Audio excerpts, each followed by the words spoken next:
வேலைவாய்ப்பில் முன்னுரிமை, விண்ணப்பத்தில் பாலின ஒதுக்கீடு உள்ளிட்ட பல்வேறு கோரிக்கைகளை வலியுறுத்தி டிஎன்பிஎஸ்சி அலுவலகத்தில் திருநங்கைகள் மனு அளித்துள்ளனர்.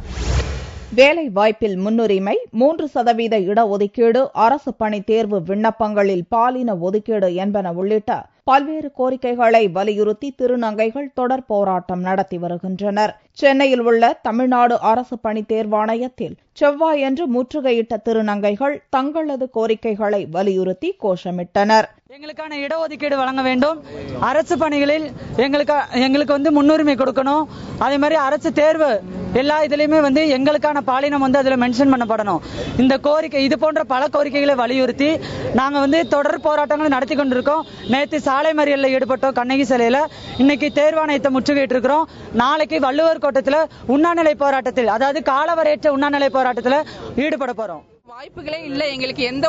எந்த ஒரு சூழ்நிலையும் எங்களை ப்ரூவ் பண்ணதுக்கு வாய்ப்புகள் இல்லாத நிலைமையிலயோ, கேலி கிண்டலா தள்ளப்பட்ட எந்த நிலைமையிலயோ என்னுடைய ப்ரொஃபஷன்ல எங்களால நிச்சயமா சாதிக்க முடியும், யார் எங்களுக்கு கொடுக்காட்ட கூட எங்களால சாதிக்க முடியும்னு நினைச்சு கஷ்டப்பட்டு இந்த சமூகத்துக்கு உணர வைக்கணும்னு சொல்லிட்டு இன்னைக்கு நான் பெஸ்ட் டாக்டர் எங்க பிசியோதெரபி அசோசியேஷன் மூலமா வாங்கியிருக்கேன். என்னுடைய சுயநலத்துக்காக நான் இன்னைக்கு 4 பேஷண்ட் பார்த்து சாப்பிட்டு போய்கிட்டே இருக்கலாம். ஆனா இன்னும் வரக்கூடிய இளைய தலைமுறைகள், திருநங்கைகள் எத்தனை பேர் என்ன மாதிரி இனிமே கஷ்டப்படுவாங்க, அவங்களுடைய மனநிலை எவ்வளவு பாதிக்கப்படும் இந்த சமூகத்துல, ஃபியூச்சர்ல அவங்க எத்தனை பேர் இன்னைக்கு செக்ஸ் ஒர்க் தள்ளப்படுவாங்க.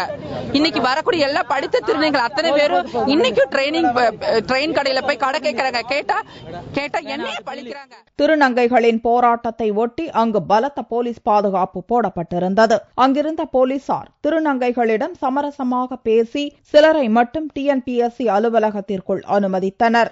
அங்கு சென்ற திருநங்கைகள் தங்களது கோரிக்கை மனுக்களை அளித்துவிட்டு திரும்பினர்.